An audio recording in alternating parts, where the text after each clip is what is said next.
నా పేరు దుడం రెడ్డిబాబు, ఆంధ్రప్రదేశ్ బీసీ సంక్షేమ సంఘం రాష్ట్ర అధ్యక్షుని. ఈరోజు కడప డిఓ గారిని కలవడం జరిగింది. ఆయనకు ఇంతవరకు పేరెంట్స్ నుంచి కడప జిల్లాలో ఒక్క కంప్లైంట్ కూడా రాలేదంట.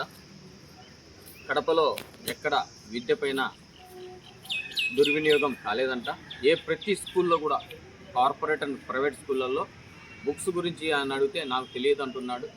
ఇంతవరకు పేరెంట్స్ ఎవరు కూడా కంప్లైంట్ చేయలేదు అంటున్నాడు. మరి కడప మీరందరికీ నేను నమస్కరించి ఒకటే చెప్తున్నాను, ఎవరికైనా సరే ఏ స్కూల్లోనైనా సరే పిల్లలు బుక్స్ కానీ యూనిఫామ్లు కానీ ప్రైవేట్ స్కూళ్ళల్లో కొనమని ఎవరైనా సతాయిస్తే, ఎవరైనా ఇబ్బంది పెడితే ఏ స్కూల్ పైన అయినా కూడా మన కడప డిఓ గారు కలెక్టర్ ఆఫీస్కు కొంచెం ముందుకు వేస్తే విద్యాశాఖ కార్యాలయం వస్తుంది. అక్కడ కంప్లైంట్ చేయండి. ఒకవేళ కంప్లైంట్ చేయకపోతే ఇలాగే విద్యను వ్యాపారంగా చేసి వేల కోట్ల రూపాయలు దోచుకుంటున్నారు. మరి దీనిపైన ఆంధ్రప్రదేశ్ ముఖ్యమంత్రి వర్యులు అలాగే విద్యాశాఖ మంత్రివర్యులు కూడా స్టేట్మెంట్ ఇచ్చారు. ప్రతి స్కూల్లో కూడా వ్యాపారం జరగకూడదు, కేవలం విద్య మాత్రమే జరగాలి, ఎక్కడే కానీ విద్యను వ్యాపారంగా చేయకూడదు అని విద్యా హక్కు చట్టాన్ని అమలు చేస్తామని కూడా చెప్పారు. ఈరోజు కూడా మేము చెప్పేది ఒకటే, విద్యా హక్కు చట్టాన్ని అమలు చేస్తామని నారా లోకేష్ గారు నిన్న కూడా మేము ఒక మెమరాండం ఇవ్వడం జరిగింది.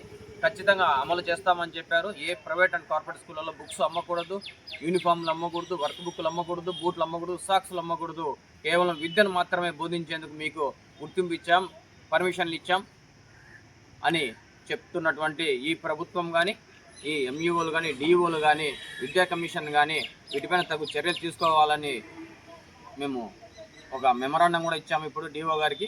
ఒకవేళ అటు మీరు దాడులు చేసి మీరు కేసులు రాయని పక్షంలో ప్రజా ఉద్యమం చేస్తామని కూడా ఈ సందర్భంగా హెచ్చరిస్తున్నాం. విద్య అనేది మధ్యతరగతి వాళ్లకు ఎంతో అవసరం. ఇది మా హక్కు, దీన్ని మనం కోల్పోకూడదు.